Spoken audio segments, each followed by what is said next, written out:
Everyone, सबैजनालाई स्वागत छ निमीको मिनी ब्लगमा। आज चाहिँ म तपाईहरुलाई लुडेन्सिया एक्सप्लोर गरेर देखाउँदैछु। यो ठाउँ चाहिँ ख्योङ्गिदो याजुसीमा पर्छ। यहाँको आर्किटेक्चर कलरफुल कम्बिनेसनले चाहिँ सबै कुरामा चाहिँ एकदमै एस्थेटिक छ।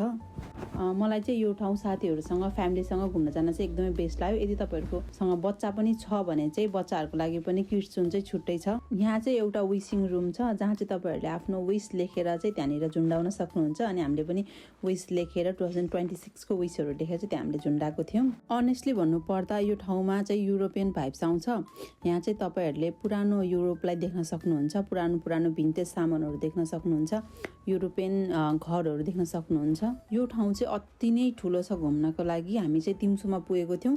बेलुकासम्म घुम्दा पनि हामीले चाहिँ अझै 2-3 वटा ठाउँ चाहिँ छुटायौं। अझै बिस्तारी घुम्ने हो भने चाहिँ होल डे नै लाग्छ होला घुम्नको लागि।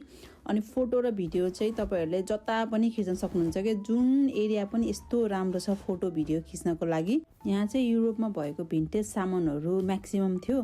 तर त्यो सामानहरु चाहिँ कतिपय चाहिँ नेपालमा नि अहिले पनि छ क्या स्टिल हैन। त्यही भएर मलाई चाहिँ त्यस्तो विधि नौलो वाउ जस्तो चाहिँ लागेन, किनभने नेपालमै देखिराकै सामानहरु जस्तो लाग्यो मलाई चाहिँ। यो ठाउँ चाहिँ साँझमा पनि रातिमा पनि लाइटहरुले गर्दा चाहिँ एकदमै राम्रो देखिने रहेछ।